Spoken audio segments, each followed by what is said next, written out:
Muy buenas, bienvenidos otra vez. Hoy voy a robarles 5 minutos, primero para agradecerles su preocupación, su interés por el estado de mi salud, por el estado de mi cara y por todo lo que ha sucedido en estas últimas semanas. La verdad que fue un pequeño accidente, un accidente de bicicleta, donde decidí peinar el asfalto de un carril bici neerlandés con la punta de mi nariz y, como ven, bueno, pues las secuelas no son importantes. Rompí las gafas, luego tengo algún punto de sutura, se me aplicó en esta parte. Al romper las gafas, evidentemente, pues tuve algún daño ahí, y luego pues la nariz la tenía ensangrentada y con cicatrices. Aún me quedan algunas manchas que espero que con el uso de crema y el tiempo pues se vayan solucionando. También aquí en la frente y luego en algunas partes de la cabeza que no se ven porque no llevaba casco, porque no es habitual llevarlo aquí en Países Bajos, y recomiendo el uso del casco a todo el mundo para que no pase lo que me pasó a mí. También me fracturé una costilla, me fracturé un dedo, pero nada grave, simplemente no he asomado con mi cara, porque si uno es feo ya, imagínense con un montón de cicatrices por ahí, pues todavía mucho peor, ¿no? No era agradable y por eso he estado oculto durante varias semanas a sus miradas. Como el ser humano es curioso por naturalidad, o es curioso por naturaleza, mejor dicho, pues sabía que muchos de ustedes tenían curiosidad por saber exactamente en qué situación estaba. Bueno, pues ya pueden ustedes saciar esa curiosidad. Como ven, no hay nada grave. Y aprovecho esta ventana de hoy para hablar un poco sobre el canal, sobre los vídeos, sobre las series y tratar de contestar algunas de las preguntas que normalmente se repiten tanto en los comentarios a los vídeos como en los correos electrónicos que me mandan ustedes o en los mensajes que me mandan a través de la página web de www.joaquinriverachamorro.com, donde pueden ustedes contactar conmigo directamente y enviarme pues aquellas inquietudes que tengan. Procuro contestar siempre, es verdad que a veces me demoro, pero trato al menos de, aunque sea 2 o 3 semanas después, de contestar a todo el mundo. Mi situación laboral me hace estar viajando por Europa de forma constante. Eso quiere decir que soy un poco como Willy Fogg y voy con la maleta a cuestas a todas partes, y a veces me resulta difícil, evidentemente, poder dar continuidad a este proyecto en el que me embarqué hace casi 2 años de forma un poco casual, porque yo, aunque no lo parezca, soy bastante tímido, y poco a poco hemos hecho pues un canal de YouTube que creo que va a cumplir casi los 4 millones de visitas, va a conseguir casi los 4 millones de visitas, lo cual es una auténtica barbaridad, y todavía estoy un poco consternado, ¿no?, por el éxito, si le podemos llamar éxito, de esto que empezamos hace, como digo, hace un par de años. No hace falta que les explique a ustedes que no soy ningún monstruo de esto, del tema audiovisual. Los primeros vídeos incluso teníamos problemas de sonido. Yo hablo casi siempre en plural majestático, pero ya pueden ustedes entender que el que está detrás de todo en los vídeos soy yo, tanto de las fotografías coloreadas como de la edición, como evidentemente de lo que comento y digo aquí, y del proceso de investigación. El proceso de investigación para los vídeos es el menos costoso, es una época, bueno, que he estudiado mucho y en profundidad, luego no me cuesta trabajo tratar de explicar pues qué es lo que sucedió, ¿no?, con la dificultad que eso tiene, ya se pueden ustedes imaginar. Yo recuerdo, haciendo un máster hace unos años sobre seguridad internacional, alguien nos decía: si alguien te cuenta que entiende los conflictos en Oriente Medio, es que no se los han explicado bien. Y yo creo que con la guerra civil pasa un poco igual, ¿no? Si alguien te dice taxativamente que comprende perfectamente qué es lo que sucedió en la República y en la guerra civil, es que no se lo han explicado bien, porque no es todo tan sencillo, ni es todo blanco, ni es todo negro, sino que hay muchos tonos grises que creo que, bueno, al menos deberíamos todos conocer para poder ser menos tajantes a la hora de condenar a unos u a otros, ¿no? Dicho esto, hablando otra vez de los vídeos, tanto de la serie de Hacia la Guerra Civil, los otros del 36, muchas veces me preguntan por las fuentes que utilizo. Yo creo que los que siguen el canal y han visto la mayoría de los capítulos saben perfectamente que decidí, a partir de que entramos en el 14 de abril de 1961, porque antes de eso, sobre todo en la época de la dictadura de Primo de Rivera, sí que utilicé algún libro sobre la biografía del general, pero a partir del 14 de abril mis fuentes básicamente han sido la prensa de la época, el diario El Debate y el diario ABC desde el punto de vista conservador, católico y monárquico incluso, en el centro político El Sol, La Voz y el diario Ahora, al que recurro muchas veces porque era un diario gráfico y hay muy buenas fotografías. Hay que recortar la fotografía, hacerle un tratamiento para después colorear. Tiene un trabajo costoso, pero se consigue fotografías muchas veces casi inéditas o que no se pueden encontrar en otros sitios. En el espectro ideológico del republicanismo de izquierdas, el diario La Libertad, más a la izquierda aún El Socialista, e incluso los órganos de prensa del Partido Comunista, aunque estos estuvieron suspendidos mucho más tiempo, ¿no? Bueno, abarcamos, como ven, todo el espectro ideológico, de esa manera nos podemos hacer una idea. Además, Mundo Gráfico y Nuevo Mundo, las dos revistas gráficas, una estuvo hasta el año 22, la otra hasta incluso la Guerra Civil, por el tema de las fotografías de nuevo, y la revista satírica Gracia y Justicia, que es una revista que estaba ligada al diario El Debate, una revista muy conservadora, donde aparecen algunas de las tiras cómicas que pueden ustedes ver, otras son del propio diario La Libertad, y bueno, luego desapareció justo después de las elecciones de febrero de 1936, o sea que en la serie hacia la Guerra Civil ya no veremos muchas más tiras cómicas procedentes de la revista Gracia y Justicia. Además, su director fue uno de los asesinados en Paracuellos del Jarama, como muchos periodistas, ¿eh? Eso es un tema que trataremos. Periodistas, políticos, militares fueron víctimas en las retaguardias, en ambas retaguardias. El tratamiento, entonces, desde el punto de vista de las fuentes, es ese. Además, los diarios de Manuel Azaña, porque para mí son una fuente primaria. También los diarios de Niceto Alcalá Zamora, sobre todo estos que empiezan ahora, en enero de 1936, porque hablan muy bien de las sensaciones que el mismo personaje tenía con todo lo que estaba pasando a su alrededor, un mundo que se desmoronaba a su alrededor. De hecho, acabó con su cese como presidente de la República. Todo eso se irá viendo en los próximos episodios.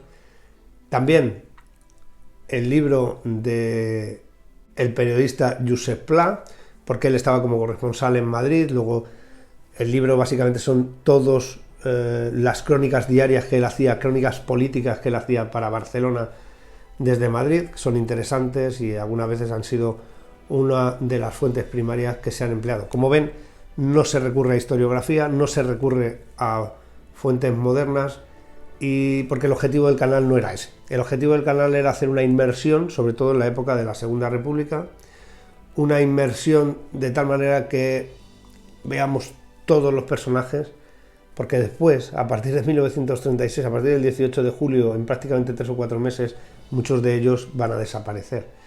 Y creo que era importante ver cuál era la procedencia de cada uno de ellos, bueno, todo lo que estamos viendo y viviendo en el canal. Algunos de ustedes me dicen, tardas mucho entre un vídeo y otro. Bueno, evidentemente esto para mí no es mi ocupación principal, es algo que hago en mis horas libres, que no son muchas. Mi trabajo me lleva mucho tiempo, además de mi tesis doctoral, aunque mi tesis doctoral tiene mucho que ver con este periodo histórico, pero no es lo mismo escribir que hacer vídeos, editar, etcétera, etcétera. ¿Por qué me lleva tiempo? Bueno, pues imagínense ustedes, ¿no? Estoy yo solo y colorear una fotografía es un proceso que no es fácil, donde hay que utilizar a veces 3 o 4 aplicaciones diferentes, el Photoshop Express para una cosa, el Photoshop para otra, el coloreado con un lápiz digital en el iPad, que es básicamente lo que utilizo.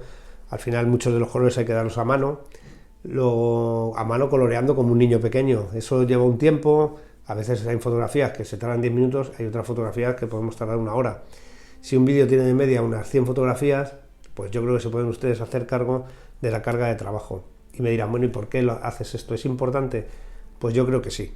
Yo creo que sí, porque el blanco y negro nos ofrece una distancia temporal muy grande que nos hace estar muy lejanos a los personajes, y sin embargo el coloreado nos aproxima a ellos. No es lo mismo ver a Manuel Azaña tomándose un café con Indalecio Prieto en el bar del Congreso de los Diputados, además que ya se habrán dado ustedes cuenta que muchísimas de las fotografías son prácticamente inéditas, porque he buceado en archivos, en los archivos de la memoria histórica, en los archivos de la Comunidad de Madrid, en los del Archivo Nacional de Cataluña, en la Biblioteca Nacional de España, en la Biblioteca Nacional de Francia, en Ámsterdam, en muchos sitios donde aparecen fotografías que estaban inéditas, también algún pequeño vídeo de Laia, de Bacé, de muchos de los órganos extranjeros que han preservado vídeos que ya no estaban tampoco en España. Es cierto que estos vídeos, algunos de ellos no puedo utilizarlos, después de conseguirlos no se pueden utilizar porque tienen derechos y bueno, es todo un jaleo.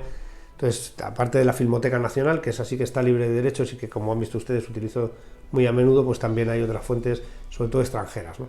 Todo esto lleva tiempo y es difícil sacar un vídeo cada semana. Yo a veces pienso que es un milagro incluso que salga un vídeo cada semana tratando de ser rigurosos a lo largo de la historia, rigurosos a la hora de contar la historia, mejor dicho, y tratando de ser cada vez un poco mejores, ¿no?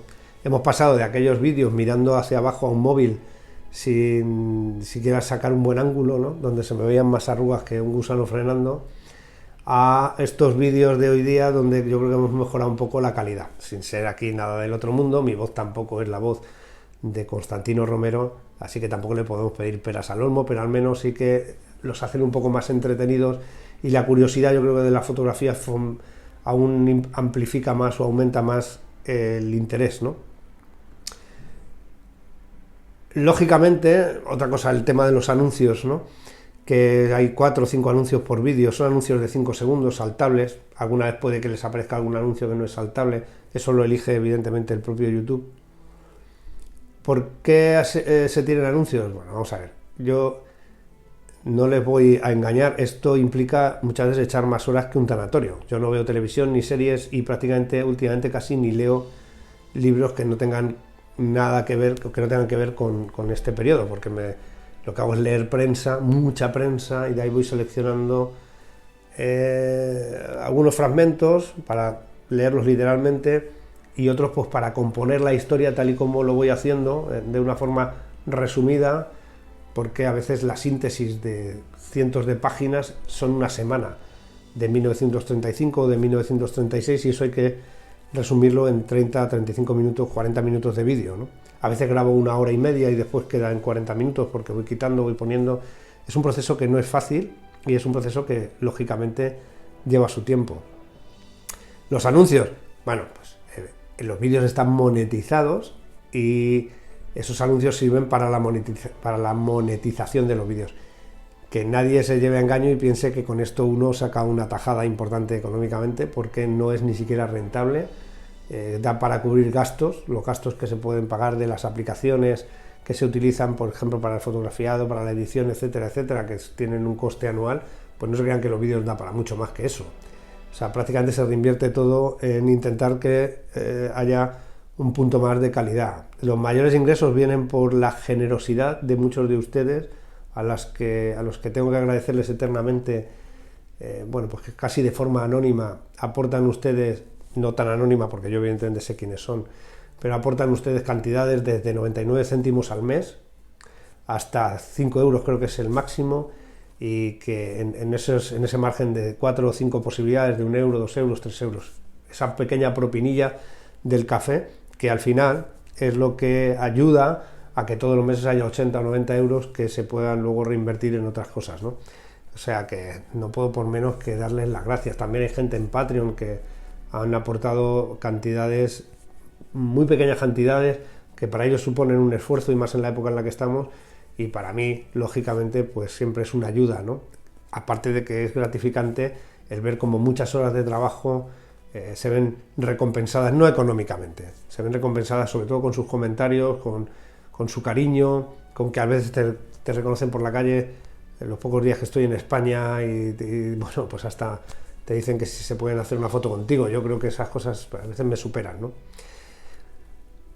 Las dos series, la serie hacia la guerra civil la vamos a continuar. Espero que este fin de semana me dé tiempo a grabar un vídeo que tengo ya prácticamente preparado, muy importante además, el de las elecciones de 1936. Es muy amplio, pero creo que vamos a intentar hacer con certeza algo que se pueda entender más o menos bien, porque vamos a tratar de abordar el tema de las teorías de la conspiración, del fraude, desde un punto de vista contemporáneo, qué decían los periódicos de la época y sobre todo qué decían los periódicos de derechas, ¿no? Que creo que son los que nos tienen que dar una pista de si hubo o no conspiración o de si hubo manipulación en los resultados electorales. También la serie Los Otros del 36, si se dan ustedes cuenta, bueno, ustedes lo saben, la mayoría de los que siguen los vídeos, el capítulo que queda de Gonzalo Queipo de Llano lo he parado ahí. Quizás no era lo mejor para los que tenían mucho interés en continuar, pero como estamos ya prácticamente al punto de llegar a ese periodo de la Guerra Civil, creo que es mejor hacer este tercer episodio. Hacemos ahí un paréntesis, un stand-by, después de que abordemos el 18 de julio de 1936 en las series de la Guerra Civil. Tardaremos a lo mejor un par de meses, pero lo haremos. Haremos también el tercer capítulo, por supuesto, de Gonzalo Queipo de Llano, aunque metamos antes algún episodio suelto de Los Otros del 36 que solo dure un capítulo, porque esto de las series también dentro de la serie al final es un poco jaleo. Bueno, otra cosa que me gustaría comentarles es las críticas siempre son aceptadas, muy bien aceptadas, sobre todo cuando son críticas constructivas, gazapos, opiniones, sobre todo aquellos de ustedes que tienen unos conocimientos de historia muy profundos, pues me expresan su opinión sobre algo. Este no era tan amigo de este como tú dices, este no sé qué. Pueden ustedes utilizar el tuteo o el don como ustedes quieran. A mí me gusta tratar a todo el mundo de usted y con don, porque creo que todo el mundo merece un respeto, ¿no? Y es mi manera. Cuando escribimos, la escritura es algo muy frío y es algo muy seco, y de esa manera pues uno muestra respeto por quien está al otro lado, aunque cuando muchos de ustedes me han escrito 400 comentarios ya, yo creo que nos podemos tutear, si me lo permiten, pero bueno, no creo que sea algo, no lo vean ustedes como un punto de lejanía, sino todo lo contrario, simplemente es una muestra de respeto, y todo el que quiera me puede tutear con toda la confianza del mundo, porque como me decía un señor una vez, dice mi señora que si le ponemos un plato a usted también, porque le vemos en las cenas todos los días, ¿no? Pues, esa pequeña broma, la verdad que me hizo muchísima ilusión, ¿no? Y creo que cómo no nos vamos a tutear, ¿no? En ese sentido. A la pregunta de si vamos a continuar después de la serie hacia la Guerra Civil, pues vamos a continuar, por lo menos con 1936. Por supuesto, los sucesos de los días 18, 19, 20, 21 lo haremos con mucha profundidad, tratando prácticamente ciudad por ciudad, región militar por región militar, de lo que sucedió en cada una de ellas. Bueno, porque creo que es de mucho interés. Es cierto que hay mucho más en YouTube y en otras plataformas sobre la Guerra Civil que sobre la República, por eso ese espacio temporal de la Segunda República que muchas veces en las series estas de 25 episodios sobre la Guerra Civil se resumen en un episodio de 20 minutos o en mitad de un episodio toda la República, cuando yo creo que es trascendental comprender ese periodo para poder comprender después la Guerra Civil. La violencia de la Guerra Civil no es algo que se produjera de forma progresiva, que llegara por los hechos de unos y de otros y poco a poco se fuera radicalizando, sino que se va a presentar desde el minuto 1, desde el propio día 17 de julio ya en Melilla, Ceuta y Melilla, el 18 de julio en parte de la península, 19-20, desde las primeras horas se va a ver una violencia extrema que no digo que no tuviera precedentes, porque en España la violencia, por desgracia, ha estado siempre presente en nuestra historia, pero sí que para la época en la que estamos hablando fue brutal, y sobre todo porque es una época que todavía tenemos muy presente, y nuestros abuelos, nuestros bisabuelos, depende de la edad que tengamos, participaron, si no en la Guerra Civil, al menos vivieron el hambre posterior de la posguerra, la época del franquismo, conocieron lo que pasó con la República, etcétera, etcétera. Luego incluso para muchos de ustedes, pues, sus abuelos, sus bisabuelos estuvieron en la Guerra del Rif, y todos estos episodios que hemos ido contando están también en la memoria histórica de cada familia. Luego, por eso tenemos un cierto nivel de cercanía. El aspecto ideológico, lógicamente, y esto es mi propia reflexión, no debería valorarse o compararse con las ideologías actuales. Es un error hacer esto, ¿no? Porque siempre me empeño en decir que hay que meterse en los zapatos de aquella gente, ponerse las gafas de la historia para entender cuál es la procedencia de este anarquista, de este falangista o de este hombre conservador, de aquel agrario, etcétera, etcétera. De otra manera es muy difícil comprender qué es lo que sucedió en 1936. Luego hay que intentar marcarse uno mismo una distancia ideológica con tus propias ideas de hoy día, porque no tienen equivalencia con las ideologías de aquellos momentos, aunque alguno se empeñe en intentar reeditarlas o intentar hacer suyas luchas de hace 80 o 90 años, creo que para tratar la historia desde un punto de vista lo más objetivo posible, ya me han escuchado decir muchas veces que es imposible la objetividad, hay que tratar de marcar una distancia temporal. Aunque la tratemos de forma tan cercana como lo hacemos aquí, donde uno casi puede estar sentado en la mesa de Azaña en el Congreso o de Gil Robles, pero sí que ideológicamente tenemos que intentar salvar esa distancia, porque de otra manera siempre nos va a condicionar nuestras propias ideas políticas con un partido político determinado, etcétera, etcétera. Desde ese punto de vista me han llamado de todo, sobre todo la gente que se asoma al canal y ni ve el vídeo, ¿no? Me han llamado blanqueador de franquistas, fascista, zurdo, izquierdoso, rojo, en fin, que estaba al servicio del Partido Socialista Obrero Español, me han llamado amigo de la pasionaria, me han llamado de todo, en todo el aspecto, en todo el espectro ideológico posible, ¿no?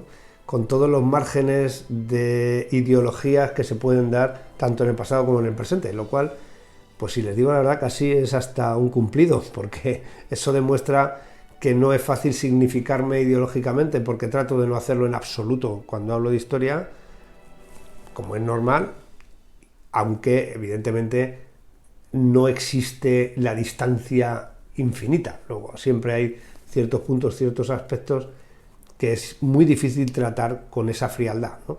Pero bueno, uno trata de hacerlo. Si no se es del todo objetivo, porque nunca se es del todo objetivo, y el que diga que es objetivo miente, al menos sí que se trata de ser honesto con todos los aspectos de la historia que se tratan. Y yo creo que esa es la base fundamental de estos vídeos, o al menos ese es el propósito fundamental a la hora de hacer estos vídeos. Entiendo que a partir de ahora pues se hagan ustedes cargo de que la frecuencia de los vídeos no es porque yo sea precisamente muy perezoso, sino obedecen fundamentalmente, porque les puedo garantizar que con esto he hecho más horas que la bombilla de un tanatorio, sino porque evidentemente tienen un coste de tiempo importante. No de trabajo, porque no lo considero un trabajo, porque mientras estoy sentado en el sofá, a lo mejor no con la televisión puesta, porque no me gusta nada la televisión, pero pues a lo mejor con la radio y tal, y estoy coloreando, estoy haciendo cosas, quiero decir que pues, aprovecho bien el tiempo, rentabilizo bien el tiempo, pero lógicamente eso implica muchas horas y al final uno tarda en poder sacar otro vídeo, ¿no? Y en poder luego, aparte del proceso de edición, etcétera, etcétera, etcétera. Lo fácil sería poner 4 fotografías en blanco y negro, contar una película en 8 minutos, muy resumida, leída de un libro, como hace alguno por ahí, y tener 100 y pico mil visualizaciones y monetizar. Si haces un vídeo cada 2 o 3 días, evidentemente YouTube te puede ser hasta rentable. Cuando haces un vídeo cada semana, ya se pueden ustedes hacer cargo de que uno no va a ganar dinero para salir de pobre, ni muchísimo menos, ¿no? O sea, el objetivo, lógicamente, no es económico en absoluto, porque lo haríamos de otra manera, ¿no? Si el objetivo es rentabilizar y poner el cazo, pues no, este no es el sistema, por supuesto, ¿no? Hay que hacer menos esfuerzo para poder hacer más vídeos, tener más frecuencia y entonces tener más beneficio. No ese es el objetivo y estoy contento con lo que estamos haciendo, con lo que estoy haciendo. Siempre utilizo el plural majestático, sé que no es de la mejor calidad, claro que se cometen muchos errores, hemos ido aprendiendo a lo largo de todos estos capítulos, ustedes también me han ido dando sus impresiones que ayudan a mejorar y que ayudan a ser un poquito más certeros a la hora de explicar alguna cosa, si han quedado algunas dudas. Hay cosas que no son nada fáciles de explicar y bueno, sin una pizarra, ¿no? Al final es complejo simplemente con la palabra, pues que alguien pueda entender a la perfección cómo funcionaba el sistema electoral de la Segunda República. Hay cosas que son realmente difíciles, ¿no?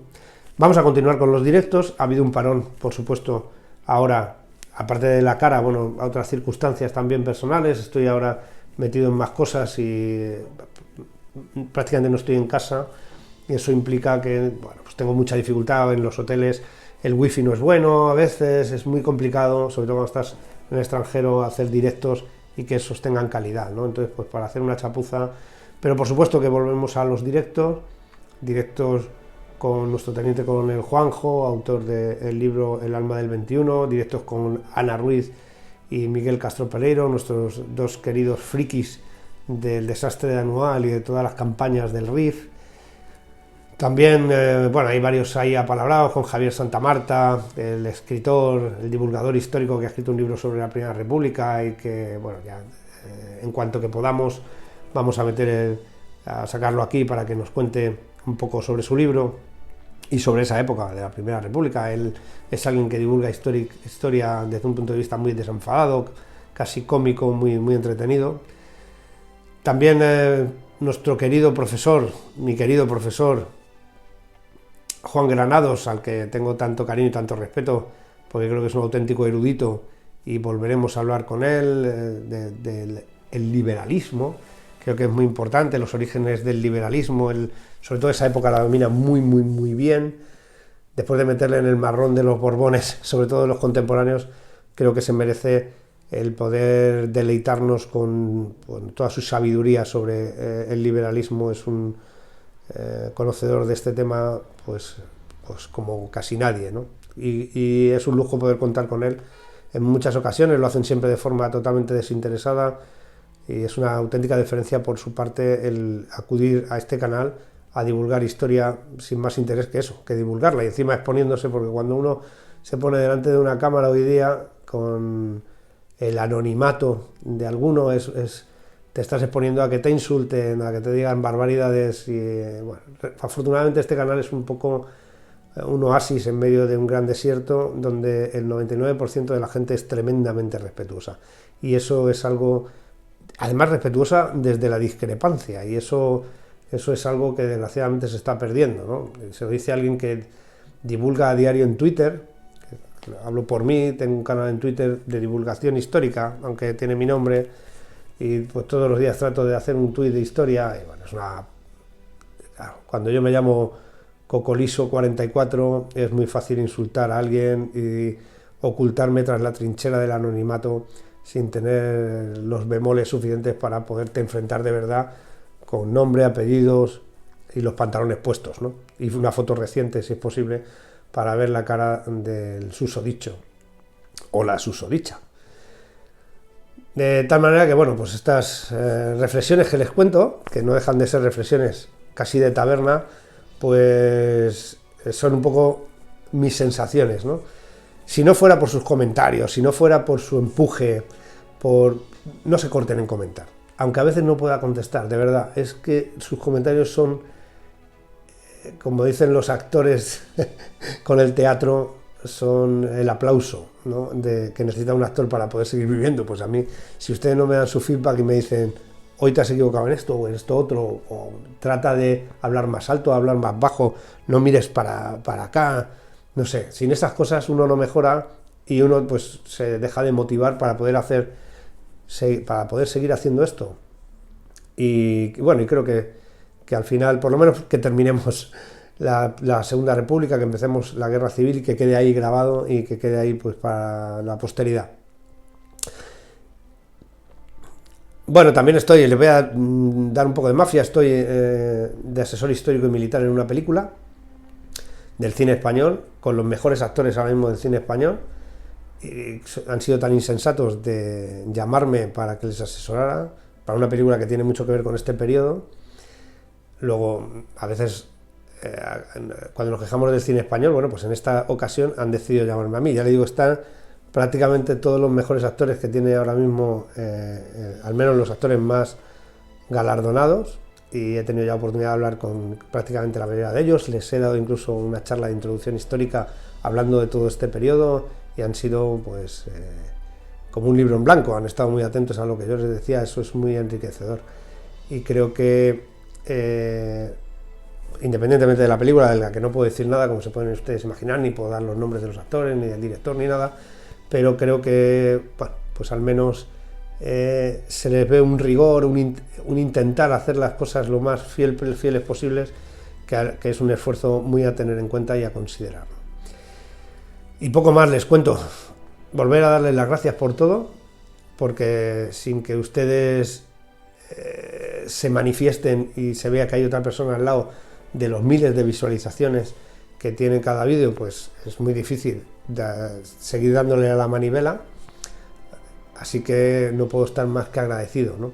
Muy agradecido también a todos los que hacen una aportación económica, también a los que no pueden hacer esa aportación, pero aguantan estoicamente la publicidad. No hace falta, como decía un señor, veo todos los anuncios completos, no hace falta, de verdad. Los vídeos se monetizan con un anuncio de 5 segundos, pueden ustedes saltar el anuncio, salten el anuncio.